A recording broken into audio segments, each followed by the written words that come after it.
Puji nama Tuhan, Bapak Ibu Saudara yang dikasihi Tuhan. Sungguh bersyukur kita bisa memasuki Desember ya.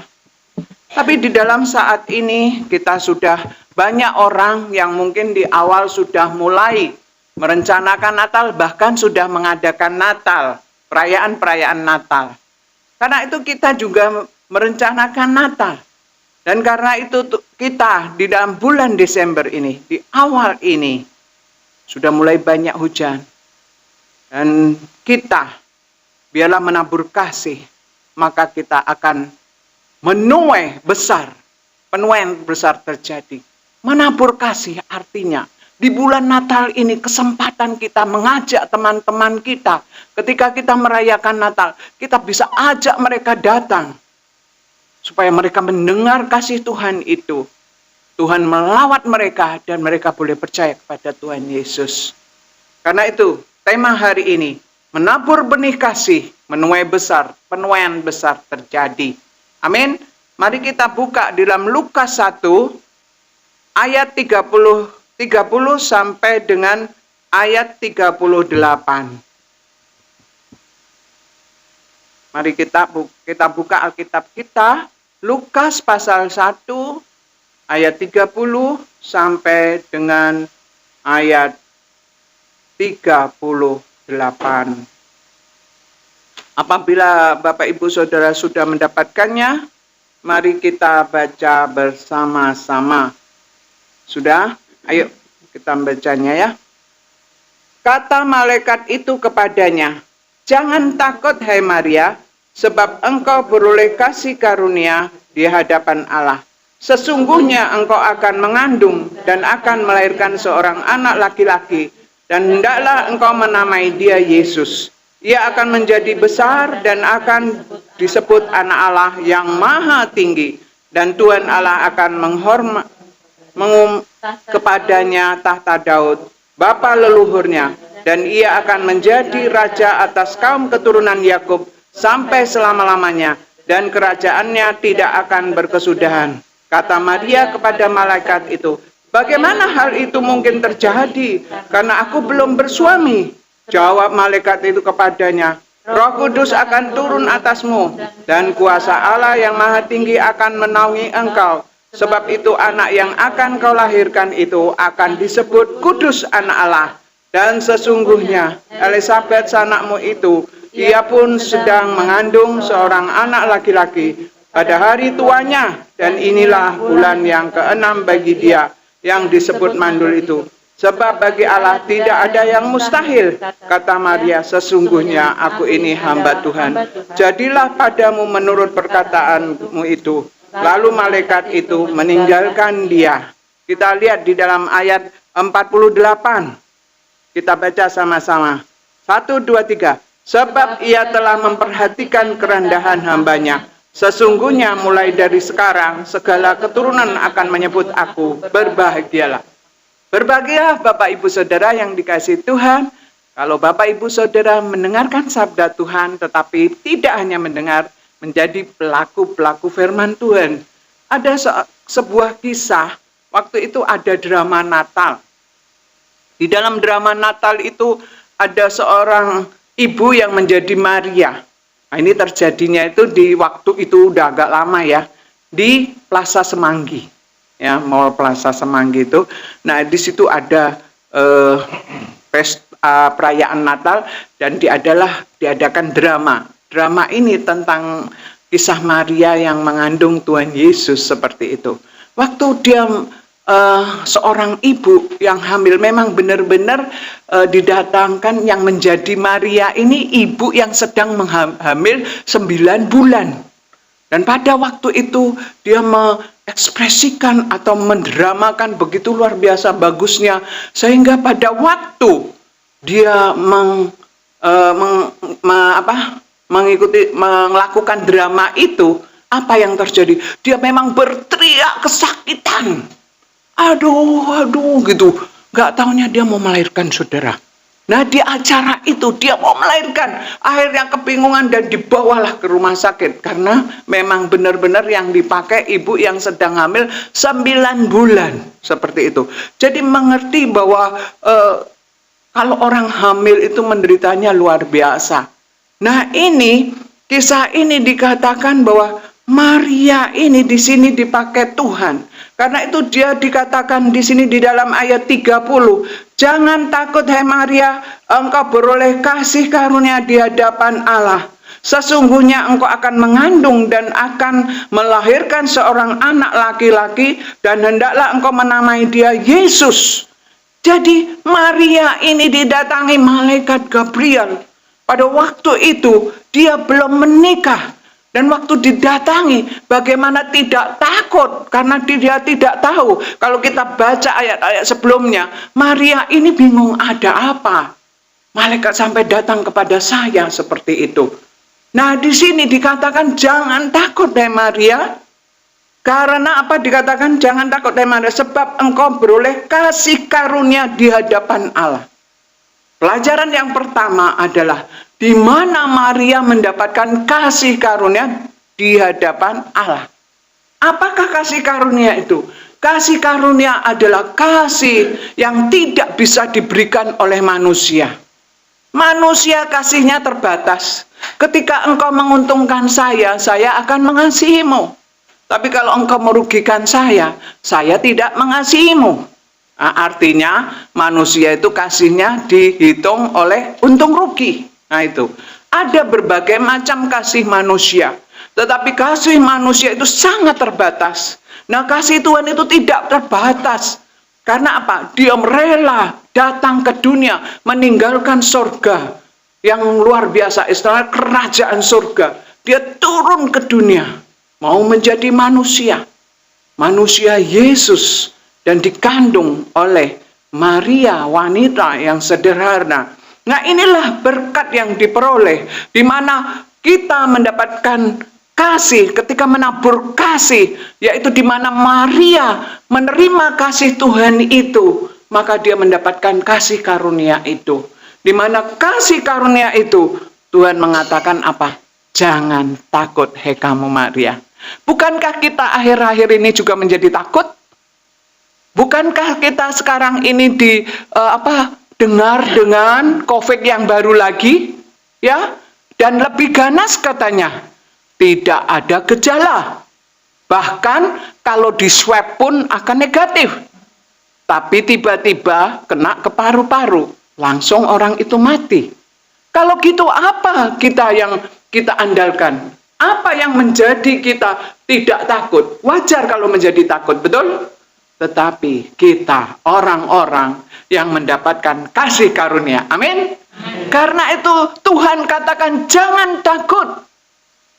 Karena ketika Tuhan, di mana kita mendapatkan kasih, maka Tuhan besar terjadi. Artinya Tuhan besar itu di mana kita akan dipakai Tuhan di masa-masa seperti ini. Oh saudara, kita pakai masker, kita berusaha pakai protokol kesehatan, tapi virusnya tidak terdeteksi. Itu sangat menakutkan. Tapi Tuhan bilang apa? Jangan takut. Yang penting kita taat, dengan kita terus menggunakan protokol kesehatan, kita ingat bahwa kita mendapatkan kasih karunia. Pegang terus, kita mendapatkan kasih karunia. Dimanapun kita berada, Tuhan terima kasih keselamatan yang kau berikan. Kasih karunia yang kau berikan, di mana engkau mengorbankan dirimu datang ke dunia. Rela merendahkan diri, menjadi manusia yang sederhana dan hina. Bahkan lahirnya di palungan, di tempat kandang domba. Bahkan rela mati disalibkan untuk menebus kita. Itu adalah kasih karunia yang tidak bisa diberikan oleh manusia. Karena itu kita harus ingat firman Tuhan ini. Kita adalah orang-orang yang mendapat kasih karunia. Itu yang contoh pertama, COVID, ya kan? Yang terbaru. Yang kedua, 2 hari yang lalu atau kemarin mendengar Gunung Semeru meletus, betul? Dan itu membuat orang-orang banyak yang menderita di sekitarnya. Karena itu orang-orang yang mengasihi Tuhan mendapatkan kasih karunia, saya yakin di dalam penderitaannya kasih karunia itu nyata, dia diselamatkan. Bahkan bisa membawa orang-orang diselamatkan juga. Nah, inilah kasih karunia yang Tuhan berikan. Kasih karunia itu juga membuat kita menjadi keluarga Allah. Kasih karunia itu juga yang membuat kita menjadi anak-anak Allah. Yohanes 1 ayat 12. Kita dijadikan anak-anak Allah. Bahkan kasih karunia itu juga yang membuat kita bisa menyebut Tuhan itu Bapa. Tidak ada di tempat lain, tidak ada di agama lain yang mengatakan Tuhan Yesus itu Bapa.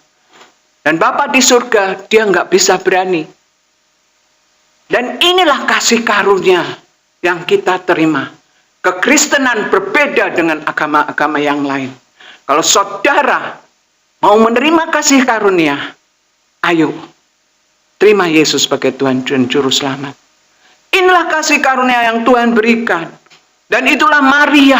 Dia begitu ketakutan. Dia berkata, bagaimana itu bisa terjadi karena aku masih perawan. Aku belum menikah. Apa kata orang? Di orang Yahudi, kalau sampai ada orang hamil sebelum menikah, itu hukumannya rajam batu. Dibunuh, saudara. Tapi kalau saat ini seringkali orang hamil sebelum menikah. Hamil dulu baru menikah. Waktu itu beda.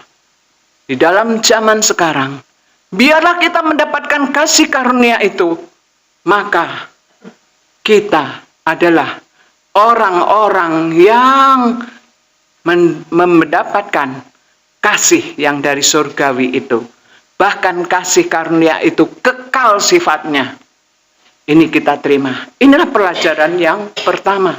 Lalu kita belajar yang kedua. Kalau kita lihat yang pertama tadi, jangan takut hai Maria, sebab engkau memperoleh kasih karunia di hadapan Allah. Sesungguhnya engkau akan mengandung dan akan melahirkan seorang anak laki-laki, dan hendaklah engkau menamai dia Yesus.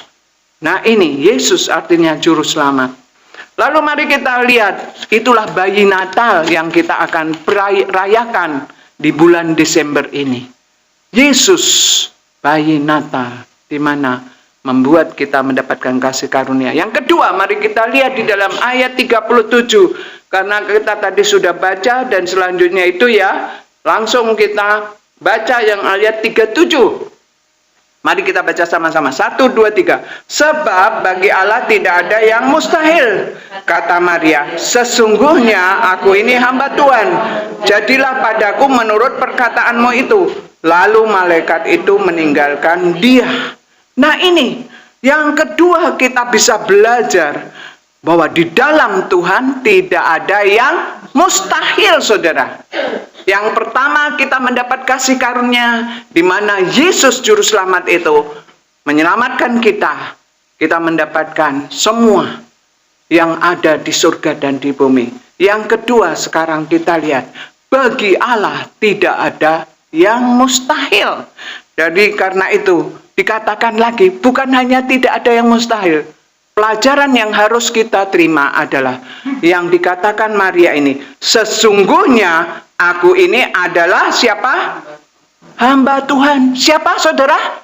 Hamba Tuhan. Ini yang perlu kita ketahui. Sadarlah saudara, setelah saudara mendapatkan kasih karunia, saudara menerima Tuhan Yesus, saudara adalah hamba Allah. Di sini dikatakan, sesungguhnya aku ini hamba Tuhan, jadilah padaku menurut perkataanmu itu. Jadi apa? Kita ini hamba-hamba Tuhan. Orang pikir hamba Tuhan itu hanya pendeta. Orang berpikir hamba Tuhan itu pemimpin pujian. Oh, orang pikir hamba Tuhan itu pemain musik. Oh, orang pikir hamba Tuhan itu hanya majelis atau pengurus. Jadi kalau jemaat hamba siapa dong? Ya.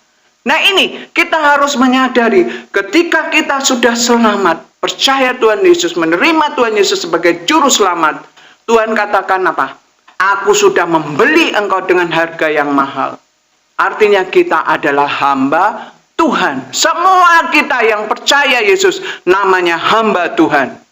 Nah, sekarang saya kasih tahu saudara, kalau hamba Tuhan itu Apa yang harus dilakukan hamba Tuhan? Kalau hamba Tuhan itu dia harus apa? Melayani Tuhan, betul. Jadi kita hamba Tuhan harus melayani Tuhan. Terus apa lagi? Kita harus taat sama tuannya dong. Betul? Kita harus taat. Jangan semaunya kita sendiri. Jadi kalau kita hamba Tuhan, apa yang dibilang tuannya, kita harus lakukan. Walaupun itu tidak menyenangkan. Betul nggak? Kalau tidak menyenangkan kita ngelawan sama tuan kita, itu namanya pemberontak. Betul nggak? Kapan itu ada demo, ya kan? Demo buruh. Nah, demo buruh ini apa? Minta gaji besar. Ini orang yang kurang bersyukur. Kenapa saya bilang kurang bersyukur? Kalau masih bisa kerja, itu sudah bersyukur, saudara. Daripada nanti di PHK, betul nggak? Malah nggak punya uang, nggak bisa apa-apa. Bagaimana? Kita bersyukur, ya, kita menjadi pekerja di kantor-kantor ataupun di mana. Itu adalah, kalau saudara sudah percaya Yesus, itu adalah pelayanan. Jangan dikira saudara itu pelayanan hanya di gereja saja. Di mana saudara kerja, itu adalah melayani Tuhan. Jadi kalau saudara kerja apa saja, katakan, terima kasih Tuhan. Kalau bos saudara lagi menyakiti saudara, katakan, oh terima kasih Tuhan, Engkau kasih kekuatan. Betul nggak? Ingat, segala perkara dapat ku tanggung di dalam Dia yang memberi kekuatan. Tuhan Yesus penolong dan sahabat, tetap percaya Tuhan setia. Ingatlah, kalau Tuhan setia, kita harus menjadi hamba-hamba Tuhan yang setia. Walaupun mungkin keadaan sulit. Zaman sekarang ini ada berita-berita hoax yang macam-macam, yang membuat kita gelisah, yang membuat kita kadang-kadang takut. Tapi kita hamba-hamba Tuhan, tetaplah percaya, tetap melayani Tuhan. Dimanapun saja saudara berada, saudara adalah hamba Tuhan. Jadi tahu diri, sadar, ya. Saudara harus sadar dimanapun berada, katakan saya hamba Tuhan.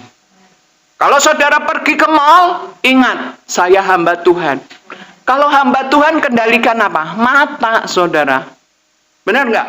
Saudara punya uang, rencana beli baju satu. Karena di mall ada sel-sel, 100.003. Saudara padahal uangnya hanya untuk baju satu, 35.000. Ya, 103 kan 105 aturan. Akhirnya, karena tergoda, oh iya ya, lumayan, sel 3, 100.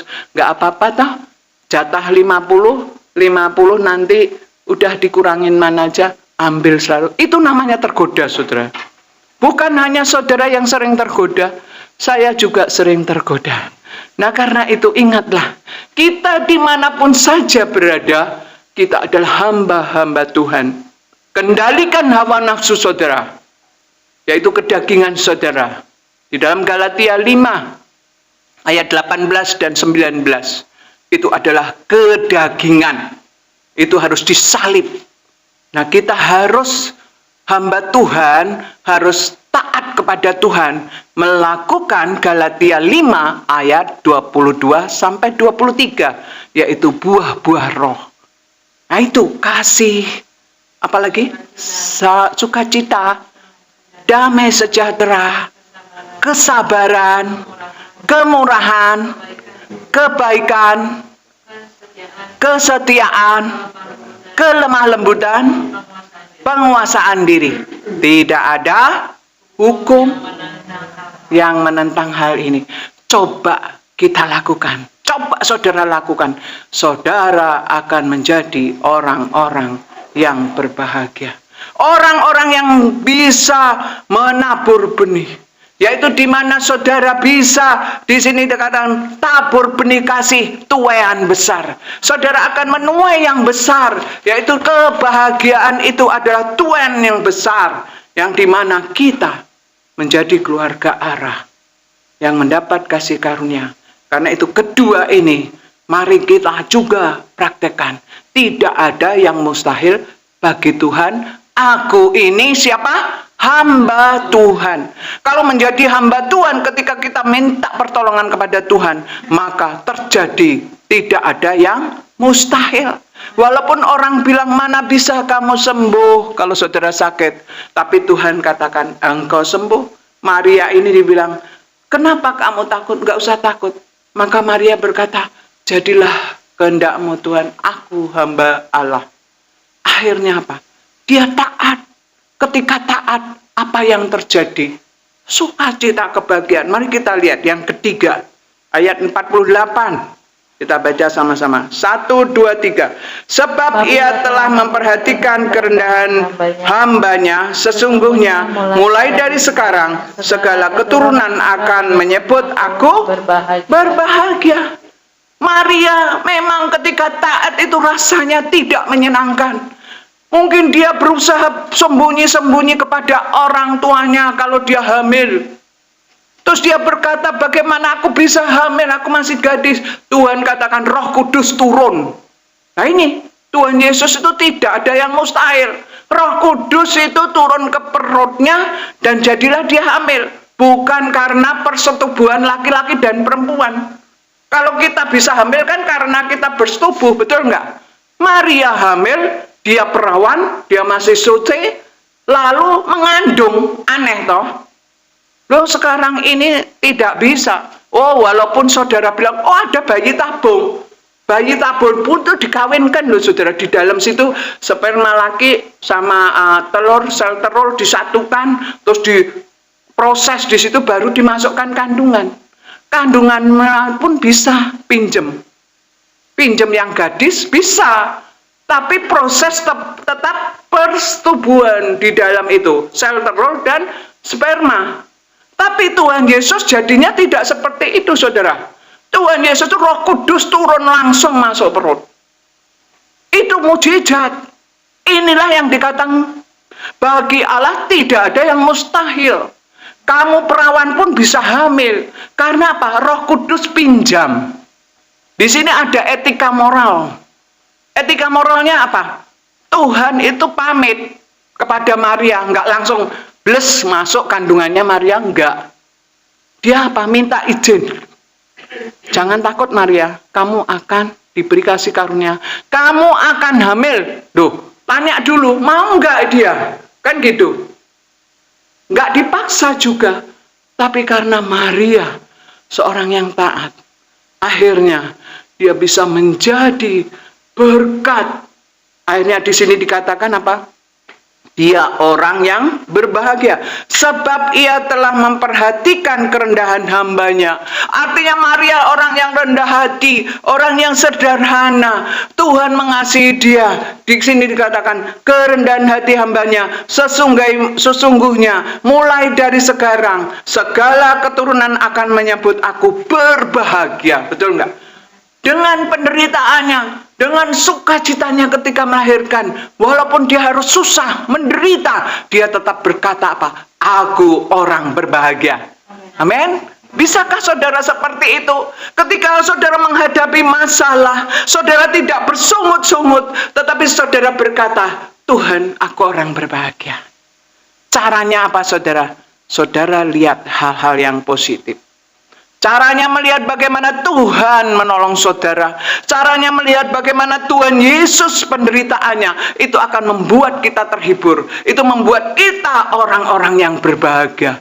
Maria berbahagia. Seluruh dunia mengatakan Maria orang yang berbahagia. Bahkan ada orang yang menyembah Maria. Betul? Nah ini yang salah. Tidak boleh Maria disembah. Boleh kita kagum, kita boleh menghormati Maria adalah ibu daripada yang dipakai oleh Tuhan Yesus. Tetapi dia bukan Tuhan. Jangan disembah. Yang disembahnya Tuhan Yesus Kristus, yaitu Yesus yang lahir sebagai juru selamat. Karena akhir-akhir ini banyak ajaran sesat saudara. Ada yang mengatakan dia berbentuk Tuhan Yesus. Tapi Tuhan Yesusnya perempuan. Tapi mirip sekali. Jadi harus waspada. Saudara adalah orang berbahagia. Karena itu saudara diberi pikiran, diberi hikmat oleh Tuhan. Karena itu dekatlah kepada Tuhan. Apa yang tidak sesuai firman Tuhan, jangan diikuti. Setia seperti Maria, rendah hati kepada firman Tuhan. Taat kepada Tuhan. Kasih karunia yang pertama. Yang kedua, kita adalah hamba Tuhan. Karena itu kita harus taat, jangan berontak. Orang kalau suka-suka berontak, orang pada nggak suka. Ya. Ketiga, kita adalah orang berbahagia. Kalau orang berbahagia tidak suka sungut-sungut. Sedikit sakit, saya baru pulang dari Jogja kan. Aduh, ini sakit-sakit gini. Emang orang yang dengerin senang? Gak senang kan? Sakit, sedikit-sedikit sakit memang beneran sakit sebenarnya. Tapi orang dengar keluhan itu kadang-kadang gak suka. Jadi apa? Ya bersyukur aja. Terima kasih Tuhan, udah bisa jalan-jalan. Terima kasih Tuhan bisa mengunjungi orang tua yang sedang sakit jantung. Karena saya punya pikiran, aku pengen mendoakan dan melihat ketika dia masih hidup. Kalau sudah mati untuk apa lagi? Betul nggak? Sia-sia yang kita kerjakan. Karena itu Bapak Ibu Saudara, kalau ada yang orang tuanya lagi sakit, rawat yang baik-baik. Supaya saudara diberkati. Karena apa? Kalau kita melakukan firman Tuhan berkata apa? Hormati orang tuamu, supaya panjang umurmu dan berbahagia hidupmu. Berbahagia hidupmu, saudara. Maria orang berbahagia. Karena dia mau mentaati firman Tuhan. Dan ini menjadi berita yang besar. Karena itu di sini dikatakan apa? Tema kita, tabur benih kasih, tuaian besar terjadi. Sembako-sembako sering dibagikan, pertolongan-pertolongan diberikan. Itu adalah nabur kasih. Akan menuai kita besar-besaran. Amin. Untuk kemuliaan Tuhan, mari kita berdoa.